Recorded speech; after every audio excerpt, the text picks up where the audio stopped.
بسم اللہ الرحمن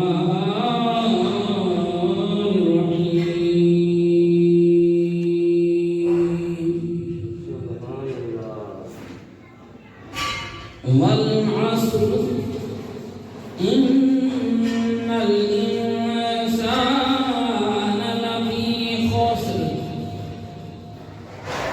الا الذین آمنوا وعملوا الصالحات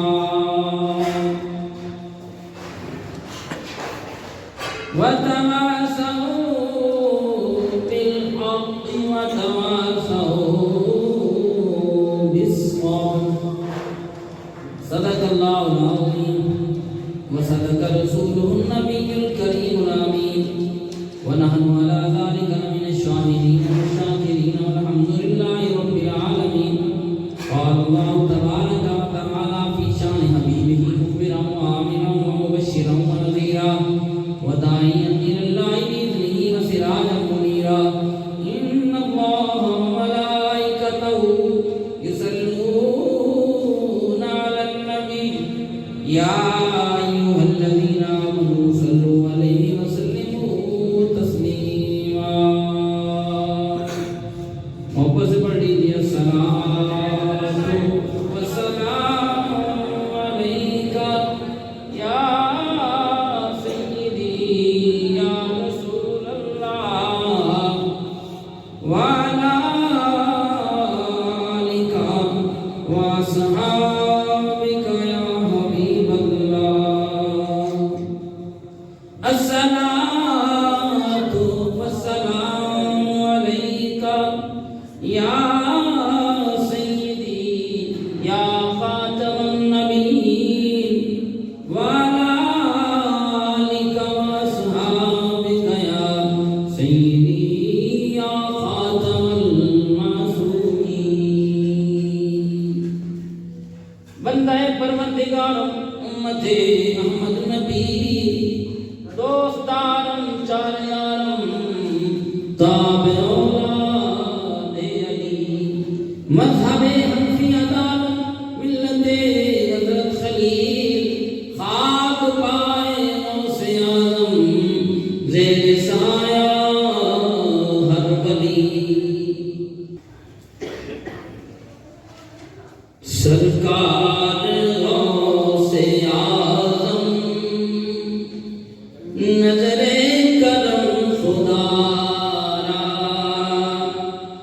آج چونکہ ماہ ربیع الاوس کی پہلی تاریخ ہے تو اس نسبت سے سیدنا غوث پاک کی منقبت جناب کی سماعت سے مدد کر رہا ہوں فرماتے کہ سرکار غوث اعظم نظر کرم خدا را میرا خالق کا سفر دو میرا خالق کا سفر دو میں فقیر ہوں تمہارا سرکار غوث اعظم نظر کرم خدا یہ تیرا کرم ہے یا غوث جو بنا لیا ہے اپنا یہ تیرا کرم ہے یا غوث جو بنا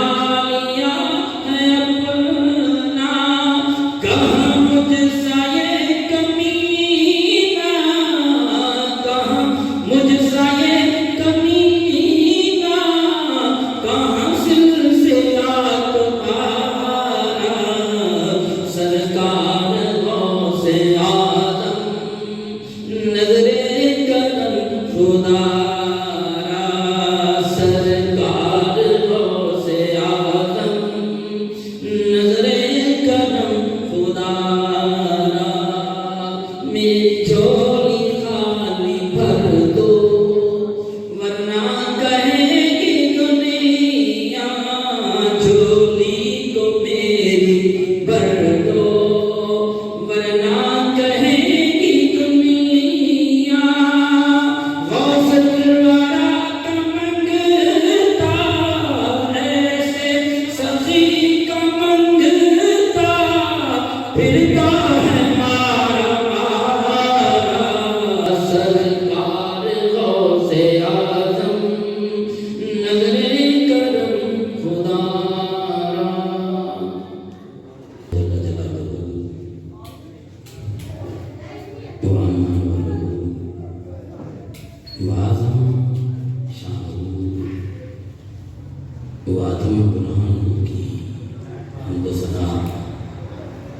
اور اس کے پیارے حبیب حبیب نبی دولت کے طبیب تنائے صدر ختم رسول فولاہ کل نبی حسین ماہ جبین صادق الامین امام الاولین والآخرین حضور سرور کائنات مفخر موجودات جناب احمد مجتبی حبیب مردگار شفیع روز شمار حضور سرور کائنات صلی اللہ تعالیٰ علیہ وآلہ وسلم کے دربار دربار میں رکھے ہوئے سلام کرنے کے بعد نہایت ہی محترم دوستوں بزرگوں ساتھیوں پچھلے جمعہ مبارک پر the Islamic code of life کے سلسلہ میں یعنی مومن کا مقصد حیات اس کے سلسلہ میں نے چند باتیں آپ کی سماعت کو رکھی تھی اور بات یہاں تک پہنچی تھی کہ ایمان بنا لے آئے پھر عمل بھی اچھے کر لیے تو اس کے بعد کیا مومن کی کچھ ذمہ داری بنتی ہے یا یہی تو کافی ہے؟ تو آئیے نبی کریم رؤوف الرحیم علیہ الصلوۃ والسلام کی مقدس کا صحیح بخاری شریف کی حدیث نمبر 2686 اس سے بات کو آگے بڑھاتے ہیں۔ رسول اللہ صلی اللہ تعالیٰ علیہ وآلہ وسلم آپ نے ہمیں ایک کمپلیٹ کوڈ آف لائف دیا ہے۔ آپ کی زندگی ہمارے لیے ایک کامل نمونہ ہے، لیکن ساتھ ساتھ ہمیں سرکار عالم سے دسن کی مبارک فراہمی وہ ہماری زندگی کے لیے مشعل راہ ہے۔ یہ نہیں کہ بندہ اپنی مرضی سے زندگی گزارے، یا جیسے یہ سال کے شروع میں وہ مارچ کے مہینے میں معلوم وہ بہودہ قسم کے کچھ عورتوں نے اپنا جسم اور اپنی مرضی کا نعرہ لگایا۔ کیا یہ اسلامی نعرہ ہے؟ یہ تو ہر بندہ جانتا ہے یہ اسلامی نعرہ نہیں تھا۔ در حقیقت جب بندہ ایمان لے آیا، رسول اللہ کا کلمہ پڑھ لیا، اس کی اپنی مرضی ختم ہو گئی، اب مرضی اسلام کی ہے، اب مرضی رب رحمان کی ہے یا مصطفیٰ کی مرضی ہے؟ مرضی اپنی ختم ہو گئی۔ اور ارے اے نادان، نہ یہ جسم تیرا نہ مرضی تیری، کیا تجھے تیرے جسم پہ اختیار حاصل ہے؟ تو چاہے اپنی مرضی کیا تو کر سکتا ہے؟ وہ رب العالمین نہ چاہے تو سانس بھی نہیں لے سکتا، اس کی مرضی جو ہے تو پتہ بھی نہیں لگتا، اور تو کہتا ہے کہ میرا جسم اور میری مرضی۔ یہ لائف آف گاڈ نہیں، کوڈ آف لائف نہیں ہے۔ یہ ایک غیر اسلامی زندگی تو ہو سکتی ہے، جو رب کو نہ ماننے والا تو ملحد ہو، اس کی تو یہ بات ہو سکتی ہے۔ کوئی بندہ ایک غیر مہذب ہے، اس کی یہ بات تو ہو سکتی ہے۔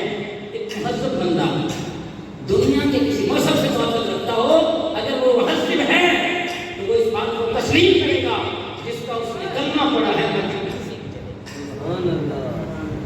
تو آج سے قبل میں ایک بات اور بھی آپ سے آج کر دوں کہ کیونکہ پرفتن زمانہ ہے، اور اس زمانہ کے اندر آپ کے دیکھیں کہ طرح طرح کے مسائل کا انسان ہے، بالخصوص مسلمانوں کو طرح طرح کے مسائل، طرح طرح کی تکالیف آپ اپنے ملک کے پاکستان کو بھی دیکھ لیں تو یہاں مہنگائی ہے، دن بدن بڑھتی جا رہی ہے۔ اگر معیشت کمزور ہو رہی ہے تو اس کو کوئی سہارا دینے والا ہی نہیں ہے۔ اگر ملک کی سیاست ہے تو اس کا نئی آفت ہے۔ اگر حالات دوسرے دیکھو، ترقی نہیں ہو رہی، لوگ ترقی کی طرف جا رہے ہیں، تو اس کی وجہ کیا ہے؟ کبھی اس کو سوچا ہے ہم نے؟ اور یہاں بھی ایک ایسی بات کروں، یہ سنن ابن ماجہ کی صحیح روایت ہے. رسول اللہ صلی اللہ علیہ وسلم کا یہ فرمان سنن ابن ماجہ حدیث نمبر 4019 نمبر حدیث. رسول اللہ صلی اللہ علیہ وسلم نے فرمایا میرے صحابہ تمہارے اندر 5 ایسی بیماریاں پیدا ہوں گی جن سے میں بھی پناہ مانگتا ہوں. یا اللہ میری امت اس میں گرفتار نہ ہو, پناہ مانگتا ہوں. اتنی سخت بیماریاں ہیں لیکن رسول اللہ نے فرمایا وہ ہوں گی.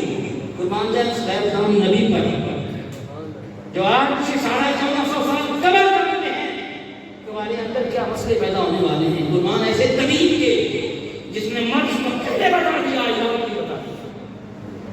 رسول اللہ صلی اللہ علیہ وسلم میں 5 باتیں. سب سے پہلی بات تمہارے اندر ایسی بیماریاں پھوٹے گی, ایسی وبائیں آئیں گی جیسے طاعون کی وبا ہوتی ہے. ایسی وبا پھوٹے گی اس کا نہ تم نے نام سنا ہوگا کبھی, نہ تمہارے ماں باپ باپ دادا نے کبھی سنا ہوگا. آئی بھی کرونا کی بات سنا تھا کبھی آپ نے نام؟ کبھی سنے تھے ہمارے بزرگوں نے بھی ہائی بلڈ پریشر بھی ہوتا ہے؟ کبھی سنا تھا کہ اس طرح بھی لوگوں کو ہوتا ہے طرح طرح کی بیماریاں؟ کبھی کوئی کینسر ہو گیا ہے, کبھی السر سنا جا رہا ہے, کبھی جناب یہ بلڈ پریشر ہو رہا ہے, کبھی وہ جناب یہ ایڈز ہو گیا ہے, کبھی یہ کرونا ہو گیا ہے. کبھی یہ سنی تھی بیماریاں؟ ہمارے اسلاف کو ان بیماریوں کا نام کا بھی پتہ نہیں تھا اور نہ ایسی بیماریاں تھیں. یا رسول اللہ بیماریاں آ گئی. رسول اللہ نے فرمایا وجہ یہ ہوگی جب پوری ہماری فحاشی عام ہو جائے گی, الگ اعلان فحاشی ہونے لگے گی تو پھر ایسی بیماریاں ہوتے ہیں. اب یہ مثال عرض کر دوں.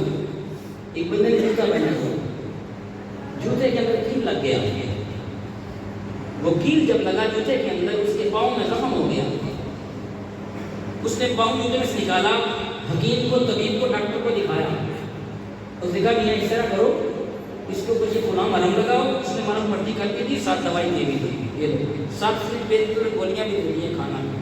اس نے یہ سارا کچھ کر لیا لیکن اس نے کیل نہیں نکالا. کیل جوتے میں سے نہیں نکالا. زخم تو ٹھیک ہو جائے گا, جوتا اس نے وہی پہنا, زخم ٹھیک ہو جائے گا؟ نہیں ہو سکتا جب تک وہ کیل نہ نکلے گا. زخم ٹھیک یا دوسری مثال آپ سے عرض کرتا ہوں. مولانا صاحب تھے, مولانا صاحب کے پاس آگے بندے آگے اس کے حضرت جی ساڑھے کچھ میں گیا کتا. انہوں نے فرمایا جاؤ بھی وہ جا کے این اے ڈول پانی کر دو. وہ بھاگ گئے. وہ گئے, انہوں نے جا کر پانی نکال دیا. پانی نکال کے پھر آ گیا حضرت جی کچھ وہ نہیں گئی. انہوں نے فرمایا این اے اور کر دو. انہوں نے اور کر دیتے. پھر آ گیا حضرت جی انہوں نے کہا بھی جاؤ اتنا اور پانی نکال دو. گل تو سنو, کچھ کتا کٹیا انہوں نے جی کتا کٹیا. تو بتائیے اگر کنویں کے اندر کتا موجود ہو چاہے جتنا بھی پانی نکال دو پاک نہیں ہوگا. تو سب سے پہلے وہ کتا نکالنا پڑے گا. جب ہمیں پتہ ہے بیماری کا سبب یہ ہے تو سب سے پہلے سبب ختم کرنا پڑے گا. اگر سبب ختم نہیں ہوگا وہ بیماری ختم. تو جب تک بنیادی فحاشی الگ اعلان میں فحش ہو رہا ہے, اگر یہ ختم نہیں ہوگا یہ بیماریاں آتی رہیں گی. ہمیں مسائل کے اندر گرفتار رہیں گے, اس وقت تک یہ بیماری ختم نہیں ہو سکتی. آگے چلیے. رسول اللہ نے فرمایا تم ایسی بیماریوں میں گرفتار ہو جاؤ گے جو بیماریوں کا نام نہ تم نے سنا ہوگا نہ تمہارے باپ دادا نے. یا رسول اللہ علاج کیا ہے, بیماری کیا ہے؟ فرمایا بیماری یہ ہوش اور یونانی الگ اعلان ہوگی. اور فرمایا علاج اس کا یہ ہے کہ ختم کر دینا, مساجد کو بھر دینا, بیماریاں ختم ہو جائیں. علاج بتا دیا اللہ تعالیٰ کی طرف آنے سے, استغفار کی کثرت کرنے سے, مساجد میں سوشل ڈسٹینس سے نہیں, مساجد کو بھرنے سے یہ بیماری ختم ہوتی ہیں. لیکن کتا پہلے کرنا پڑنا. آگے چلیے. رسول اللہ نے ارشاد فرمایا دوسری بیماری تمہارے اندر کیا آئے گی کہ تمہارے اندر معیشت کمزور ہو جائے گی اور ظالم حکمران آ جائیں گے.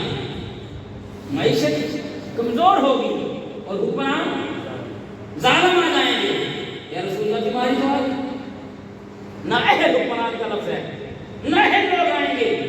جب نہ اہل حکمران آئے یا رسول اللہ آ گئے نہ اہل حکمران جو فقط اپنا سوچ نہ اسلام کا نہ پاکستان کا. کوئی نہیں سوچتا اس پوری 75 سال ہسٹری کے اندر مجھے کوئی ایک ایسا حکمران کو دکھا دو جس نے اسلام کا سوچا ہو یا پاکستان کا سوچا ہو. بالکل بھی آپ کو ایک بندہ بھی مثال کے طور پہ نہیں ملے گا کہ فلاں نے اسلام کا سوچا, فلاں نے پاکستان کا سوچا. ایک بندہ بھی ایسا نہیں ہے جس نے عملاً اسلام تقریریں جھاڑنے والے بڑے ہوتے ہیں, بڑے گزرے جتنے ساتھوں میں, لیکن عملاً کسی نے اسلام کے لیے کچھ نہیں کیا, پاکستان کے لیے کچھ نہیں کیا. سارے اس کو کھانے آئے, معیشت کمزور ہو رہی ہے, روز بروز اس کی شرح کم ہوتی جا رہی ہے. جانتے ہیں جب پاکستان بنا تھا 1947 کے اندر ڈالر کا ریٹ کیا مقرر ہوا پاکستان کی کرنسی کے سامنے, پتہ ہے آپ کو؟ تو آئیے میں آپ کو آج کر دیتا ہوں, اور یہ لوگ جانتے ہیں, پہلے ان لوگوں کو پتہ ہے 3 روپے 33 پیسے کے برابر تھا ایک ڈالر. کیا اس وقت پاکستان کے پاس ملیں تھی بہت زیادہ؟ پاکستان کے پاس ایٹمی طاقت تھی؟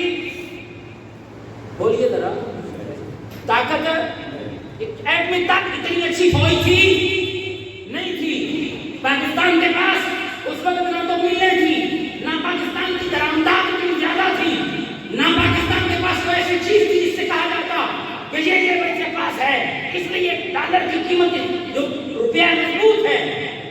اور یہ پھر ہوا کیسے؟ اتنا عرصہ چلا, کم و بیش 15 سال 20 سال مسلسل نہ ڈالر کو ہوش آیا نہ روپیہ تلے ٹکا.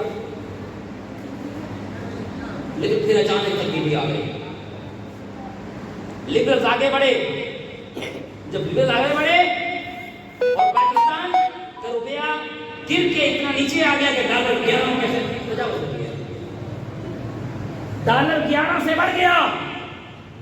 یہ کام کیا اتنے عرصے میں پاکستان کا, یہ معیشت بنی پاکستان کی, یہ کام ہوا اسلام کا. آگے چلیے پھر کیا ہوا؟ کچھ عرصہ مزید گزرا اور اسلام کے نعرے لگانے والے آ گئے, اور یکدم ملک کے اندر ماشاء اللہ کی کیفیت آپ جانتے ہیں سبھی. جب کیفیت بنی تو ڈالر ہوائی پرواز کے 17 روپے کو پہنچ گئے. یہ معیشت پہنچی گئی, یہ طاقت دی ان کے پاکستان کو, یہ حیثیت بنی ان کے پاکستان کی اقوام عالم کے سامنے. پھر آگے چلیے, پھر ادھر ہم ادھر اور تم ادھر آ گئے. وہ ادھر چلے گئے مشرقی پاکستان اور مغربی پاکستان, 2 لشکر کر دیا. پاکستان کے 2 ٹکڑے ہو گئے. یہ حال کیا ہمارا ان لوگوں نے جنہوں کو ہم کہتے ہیں انگریزوں کا بڑا قانون ہے بھائی.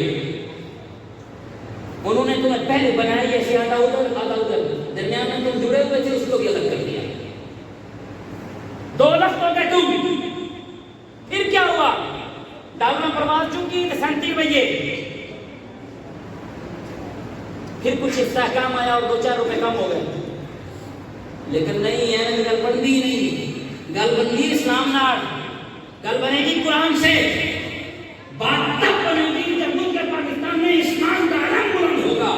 قرآن اور اسلام کو جب فوقیت ملے گی, قرآن کا بول والا ہوگا, پھر دیکھنا کیسے ترقی ہوتی ہے. پھر اب اس بات کو اللہ حاضر قیاس مزید بیان کرنے کی ضرورت نہیں, باقی چیزیں آپ سارا جانتے ہیں کیا ہوا ان 35-40 سال کے اندر. اور آج میں کہتا ہوں منشا میں 200-250 کے قریب ہے ڈالر. یہ ملک کی معیشت کا حال ہو گیا. سرکار نے فرمایا تمہاری معیشت کمزور ہو جائے گی اور نااہل حکمران تم پر مسلط ہوں گے. کیوں ہوں گے؟ حکمرانوں کی وجہ سے ایسا ہوگا؟ قطعاً نہیں. یا رسول اللہ بیماری تو کیا ہے, اس کا سبب کیا ہے یا رسول اللہ ہمیں بتائیے. سرکار نے فرمایا وجہ یہ ہوگی کتا پوچھے ہونا ہے. کون سا؟ فرمایا جب تم بےایمانی کرو گے, ملاوٹ کرو گے, ناپ تول میں کمی کرو گے, تنقص المکیال والمیزان, ناپ تول میں جب کمی ہوگی, ملاوٹ ہوگی, بازار سے لینے جاؤ کوئی چیز دکھائی کچھ اور ہے, دیا کچھ اور ہے, کپڑے کا سیمپل کوئی اور تھا, گھر لے کے کھولا کچھ اور ہے, سبزی دیکھی کچھ اور تھی, گھر لا کے کھولا کچھ اور ہے. کس کو بے ایمان کہتے ہو تم؟ حکمرانوں کو. اور اپنا ہاتھ کبھی ہم نے دیکھا ہے؟ ہاتھ میں تھوک اڑانے گل میں ہے, لیکن جس کا ہاتھ پڑتا ہے وہ چھوڑتا اللہ ماشاء اللہ اچھے لوگ ہیں جن پہ یہ دنیا چل رہی ہے، لیکن میں عمومیت کی بات کر رہا ہوں، اور میں کئی بار یہ بات عرض کر چکا ہوں کہ بطور قوم ہم اتنی حص قوم ہیں، بطور قوم ہم اتنی قوم ہے، یہ ہماری حالت ہے۔ اقوام عالم میں تمہاری عدالتیں جو پاکستان کی ہیں ان کا نمبر 157 ہے، 157 157۔ جی حالت تمہارے انصاف کا، جہاں قرآن کا بول بالا ہونا چاہیے تھا، جو ملک ایک نظریے کے تحت بنا ہے، جس کا کوڈ آف لائف یہ تھا کہ لا الہ الا اللہ، جس کو بنانے کا مقصد یہ تھا، لیکن وہاں حالت یہ ہے، اور یہ موازنہ ہے ہمارا اقوام عالم کے سامنے، یہ حیثیت ہے ہماری اقوام عالم کے سامنے، کیا منہ دکھاتے ہیں لوگوں کو، کیا روپ ماڈل ہے ہمارا۔ جب تمہارے پاس ایسا کچھ بھی نہیں تھا، تمہاری معیشت مضبوط تھی، اب جب کچھ رب کا سب کچھ انہوں نے دیا ہے تو تمہارے پاس کچھ بھی حیثیت کچھ بھی نہیں تمہاری۔ تو اور رسول اللہ کے غلاموں، رسول اللہ نے فرمایا نااہل حکمران ہوں گے اور تمہاری معیشت کمزور ہوگی۔ ریزن کیا ہوگا؟ ریزن یہ ہوگا کہ تم ناپ تول میں کمی کرو گے۔ جب ناپ تول میں کمی کی جائے گی تو اس وقت حکمران تو پھر ایسے ہوتے نہیں ہوں گے، جتنی جو کل نہیں کٹے تو زخم ٹھیک تے خود کتا نہیں کٹے تے خود پاک، جب تک ہمارے اندر ایمانداری نہیں آئے گی۔ اور یہ ایک اور بات یاد کرو، یورپین کنٹریز میں چلے جاتے ہیں، کسی یورپین ملک کے اندر، وہاں پر جا کے آپ کو جو لوگ باہر رہتے ہیں ان سے پوچھیے، آپ وہاں پر خالص کا لفظ نہیں ہے، پیور کا لفظ یہاں پاکستان میں ہے۔ دودھ لیا ہو اور اوپر لکھا پیور ملک، جب دودھ ہے تو بس مقصد ہے دودھ ہے، لیکن ہمارے یہاں دودھ میں دودھ ہوتا ہی نہیں ہے۔ اگنا پہنا کوئی خالص دودھ دے آجے، وہ آدھے کتنے آ جانا ہے، 150 والا، 120 والا، 100 والا، 80 والا۔ جب ایمانداری کی یہ حالت ہو تو پھر جبریل آئے گا تم پر حکومت کرنے، بازار سے مل جاؤ نیچے، اور آنکھوں دیکھا حالات کو بتا دوں۔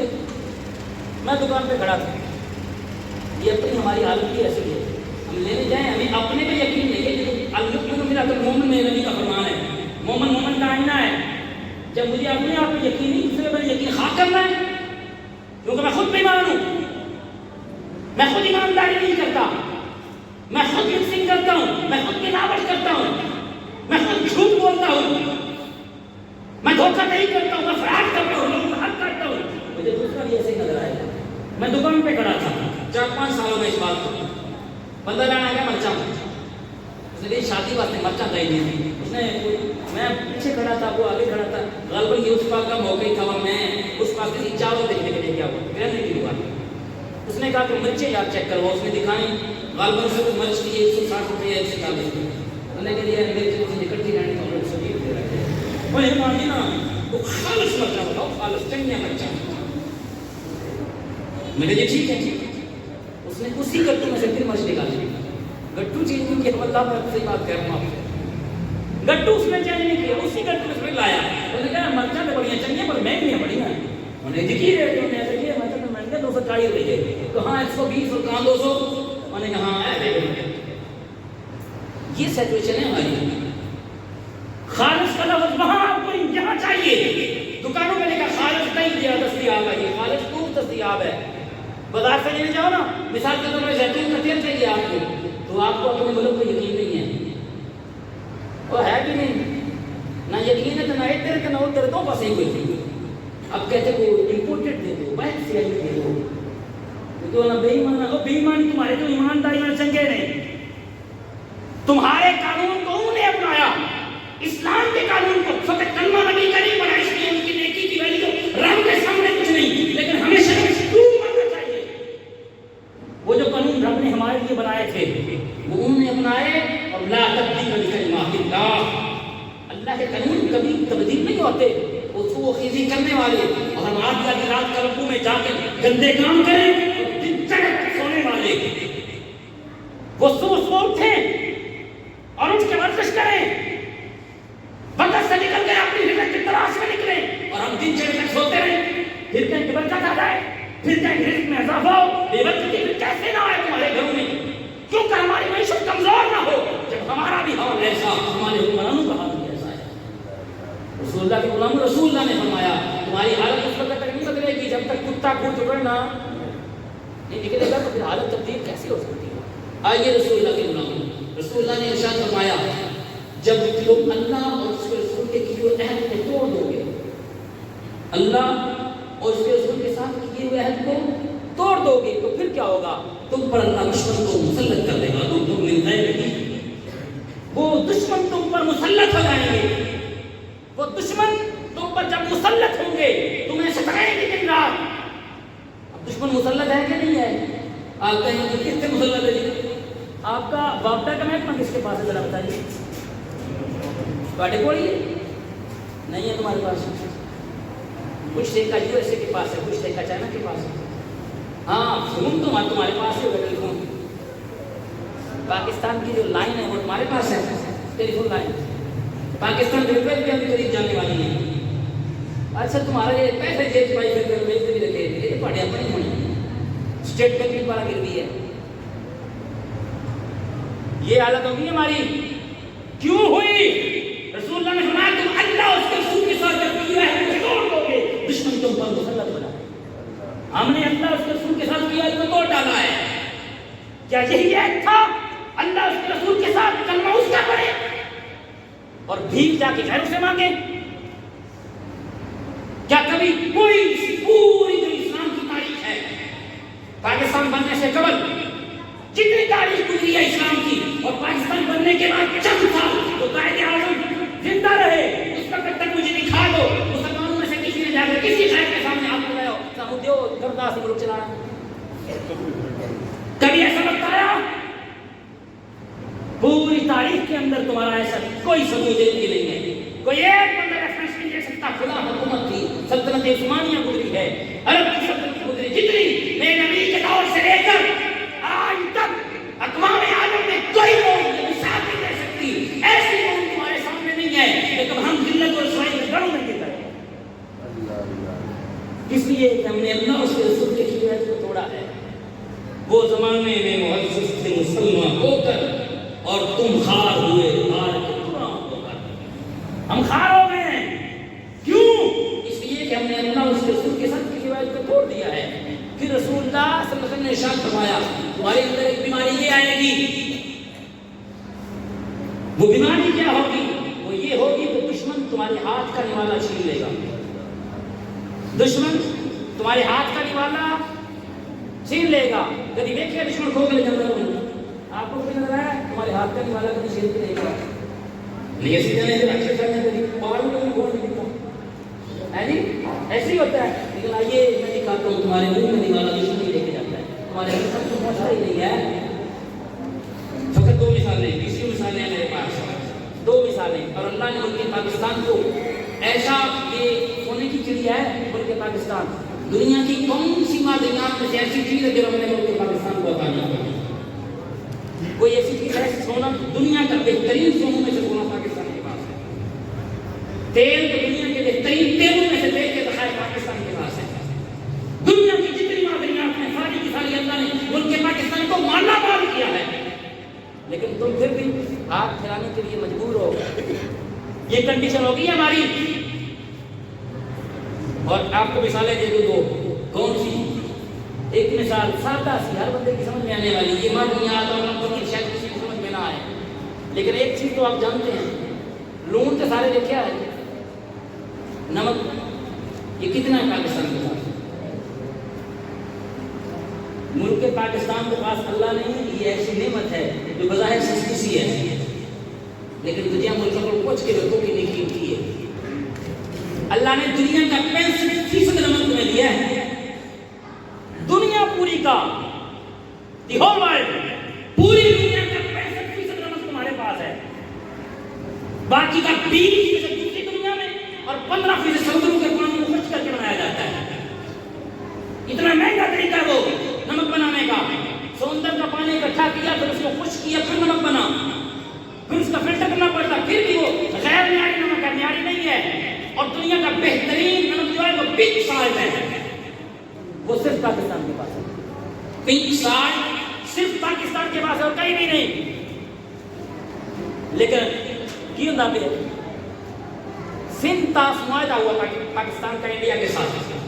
اس معاہدہ کے ساتھ انڈیا نے ملک پاکستان کو دریائے ستلج اور دریائے راوی کو پانی دینا تھا اور اس کے عوض ملک پاکستان نے جب تک یہ معاہدہ چلتا رہے گا وہ انڈیا کو 50 پیسے فی من کے حساب سے نمک دے گا کیونکہ انڈیا کے پاس نمک نہیں ہے. کتنا دے گا؟ 50 پیسے فی من کے حساب سے. پاکستان نمک ابھی دے رہا ہے, مجبور ہے اقوام عالم کے سامنے دینے کے لیے, لیکن راوی سے بڑا مار کے چلتا میرا خیال ہے. ستلج دریا کو نہیں دیکھے اور میں نے دستے ہوتا دریائے ستلج کے اندر پانی کو کس نے دیکھا مجھے بتانا. دونوں دریا خشک پڑے ہیں, تمہارے منہ کا نوالا تو وہ کھا رہے ہیں لیکن تمہیں بدلے نہیں ہیں. دوسری مثال, ابھی تو ٹرک یہاں سے نہیں گزرتے, میں نے کبھی نہیں دیکھے, لیکن کچھ عرصہ قبل نیٹوں کے ٹرک گزرتے تھے یہاں سے, اسے کہتے ہیں نیٹو سپلائی. اور وہ نیٹوں کا ٹرک یہاں سے جاتے تھے آگے فاٹا کے اندر. وہاں پر ایک مقام ایسا ہے جہاں پر پاکستان کا بہت بڑا ذخیرہ ہے تیل کا. وہاں پر جو مشینیں نصب کی گئی ہیں وہ غیر ممالک کی ہیں, غیر مسلم ممالک کی, افریقی کے ممالک ہیں, دوسرے ملک نہیں ہیں. وہ یورپین کنٹریز کو ٹھیکہ دیا ہوا ہے. وہ تیل ہے کتنا؟ وہ تیل اتنا ہے کہ پورے ملک پاکستان کا جتنا خرچ ہے تیل کا اس کو سارے کو پورا کر کے اس میں سے 25% آپ بیچ بھی سکتے ہیں. صرف وہ مقام سندھ والے جو مقام آتا ہے وہ نہیں. گوادر کے اندر تیل ہے اس کا بھی فکر نہیں کر رہا, سارے تیل کو علیحدہ. کتنی نعمتیں نہیں یار ملک پاکستان کو, لیکن اسی بے قدرے ہیں. ہمیں قدر ہے ہی نہیں ملک پاکستان کی. ہمیں فقط یہ ہے کہ بس ہو گیا, یہ آیا, وہ کھایا, یہ کھایا بس. لیکن اصل وجہ یہ ہے کہ ہم نے اپنے آپ کو بدلا ہی نہیں ہے. ہم نے مسلمانی کا حق ادا ہی نہیں کیا. ہم نے قرآن کو چھوڑا, اسلام کو چھوڑا, نبی کے فرمان کو چھوڑا ہے. اس لیے ہم ذلت اور رسوائی کو گڑے بھی نہیں گئے. وہ تیل ایسا ہے کہ دنیا کا بہترین تیل ہے, اس کے برابر کوئی اور تیل پوری دنیا میں نہیں ہے, یہ بھی جاننے کے لیے. لیکن اس کا ایک قطرہ بھی تمہیں دیکھنا نصیب نہیں ہے. استعمال تو دور کی چلتی بات ہے. وہ ٹرک جب تیل لے کے جاتے ہیں تمہیں روکنے کا حق بھی کوئی حاصل نہیں ہے. تمہاری فورسز کو کوئی حق نہیں ہے ان کو روکنے کا. ان کے پاس کارڈ موجود ہے, وہ کارڈ پاس ہے, انہیں سے دیکھ سکتے ہیں. جی تمہارے منہ کا نوالا چھینا ہے کہ نہیں چھینا ہوا, لے گئے. انڈیا کھا رہا ہے تمہارا نمک, لیکن نمک حرام تمہارے ساتھ کرتا کیا ہے؟ روز کی روز سے رکھتے ہیں اور روز تمہاری جگہ جگہ پہ بدنامی, یہ ملا. لیکن وجہ کیا ہے؟ چھوڑیے حکمرانوں کو جو بھی کیا انہوں نے. ہم نے کیا کیا؟ کیا ہم نے اللہ اس کے رسول کے ساتھ کیا تو پورا کیا کبھی؟ نہیں کیا. ہم نے قرآن کو ہم نے چھوڑا, سنت رسول کو ہم نے چھوڑا, اور ہم جدت پسند ہو گئے. نئی تہذیب آ گئی ہے. جب نئی تہذیب آئی قرآن کو ہم نے چھوڑ دیا تو دیکھ لیجیے ہم ذلت اور رسوائی کے گڑے میں گرتے ہیں اور مزید گرتے جا رہے ہیں. پستی ہمارا مقدر ہوتی جا رہی ہے, معیشت ہماری کمزور ہوتی جا رہی ہے. اس لیے رسول اللہ کے غلاموں اس کے مزید نیچے کی سبا کی رہ گیا. انشاءاللہ یہ بھی کوشش کروں گا کہ لوگوں کو عرض کروں, اور بخاری کا مجھے تجربہ ہے کہ جو اصل چیز ہے ہمارے لیے نجات کی وہ ہے کیا. اصل ہمارے پاس جو کوڈ آف لائف دیا ہے ہمیں اسلام نے وہ ہے کیا. انشاءاللہ ضرور عرض کریں گے کسی طریقے سے اللہ عز و جل ہمیں رسول اللہ صلی اللہ تعالی علیہ وآلہ وسلم کی صحیح امت بننے کی توفیق عطا فرمائے. یہ نہ ہو کہ اس دن آپ پڑھتے مغروری نکل جائے گی تیری جس دن کے آپ محمد عربی یہ نہیں امت. یہ نہ ہو کہ آپ پڑھ کر نکل جائے اس دن کہ تم میرا امتی نہیں تو کیتا ہی نہیں رہنا آپ کے. بس اللہ ہمیں نبی کا سچا امتی بننے کی توفیق عطا فرمائے. آمین بجاہ النبی. انشاءاللہ